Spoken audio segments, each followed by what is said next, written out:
So that is the Prime Minister's address to the Indian diaspora, a huge crowd that had gathered there, and the Prime Minister sending out a message that the government will work towards ensuring the development of India. He's also spoken out on the poll results and the sweep, the mandate that he received just recently in May in the Lok Sabha elections. So the Prime Minister's message there to the Indian diaspora, also going on to greet a few of the people there who had gathered amidst massive slogans by the people there present for the address. Prime Minister Narendra Modi interacting with some of them, waving to the crowds also that have gathered. With this particular address, he marks the end of his Sri Lankan tour, office tour in Colombo. He's going to be making his way now to Andhra Pradesh and visiting the Tirupati temple. But these are live shots that we're showing you of the Prime Minister interacting with the Indian diaspora that had gathered there. Also speaking out there, Prime Minister spoke of the mandate that his government has received, that the BJP has received, and has vowed that he will continue to work for the development of India. Geeta Mohan joining us with all the details on the story. Geeta, once again the Prime Minister there interacting with the Indian diaspora, but with this it marks the end of his Sri Lankan tour, and a very successful one at that. Absolutely. Look, this is the only Prime Minister, Akshita, that we have seen interact and bring in the Indian diaspora in the mainstream of conversations when it comes to India's foreign policy. You have to give it to Prime Minister Narendra Modi.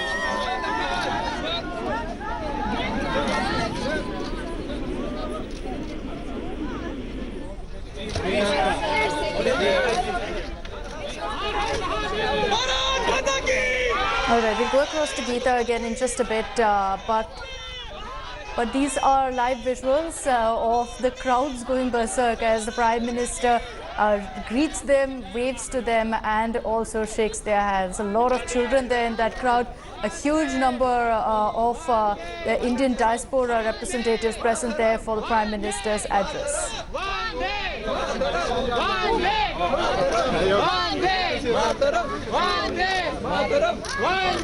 Trying to hand the Prime Minister personal notes, letters, some of which he's also taking and handing over to his security as well. But this is a gesture, as Geeta was saying, something that's become almost a definite with Prime Minister's foreign visits, that he will take time out of his schedule to interact with the Indian diaspora, to give them a message of what his vision is for the country and his work, and also personally reach out to them at every opportunity if he can. And even in this trip to Sri Lanka, remember, it's just been about morning to afternoon, a few hours in Colombo, but he's also ensured that he signs off from that tour by meeting and interacting with the Indian diaspora. The message that the Prime Minister also gave to them a few minutes back was that saying that he will work for the development of this country. But there you see him also signing autographs.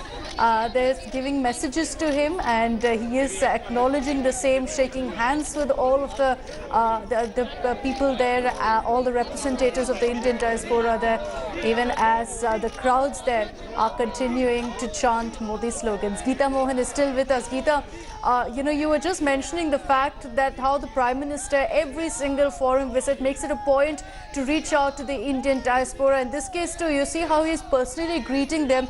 He's signing autographs, he's taking letters from them, he's shaking hands with them.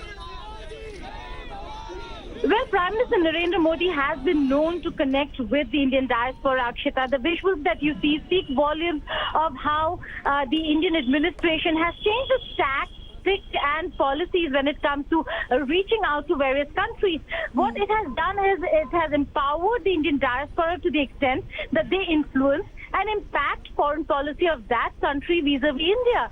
The Indian diaspora that you see in most of the countries, and particularly in South Asia, is a very strong, affluent community. They're doing very well in those countries. They're big businessmen. They have huge business interests.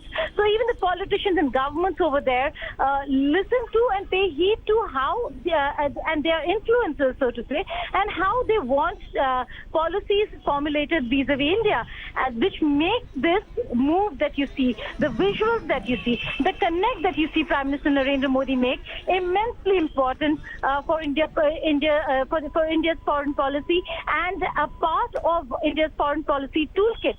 It has become a major part of Prime Minister Modi's toolkit when it comes to influencing and trying to put India on a pedestal where we see now we are becoming major drivers when it comes to international policy and maintaining a world order wherein India is a major influencer, Akshita. And that's the reason why these visuals that you see today are important for all times to come, specifically for the next 5 years. Prime Minister Modi started interacting with the diaspora in his first term. There were major events, community events that were held. This time around also, he met with certain people in Maldives, and now you're seeing yet another community event, which he couldn't have done without in his first foreign trip after resuming office. Yes, and that was the message too of the mandate that he'd received and how he would work for the development and for the people of the country. Geeta, thanks for joining us. Thanks for watching the video. For more such news and updates, please like, share and subscribe to India Today. Also check out our other great videos from our channel. We know you would love to.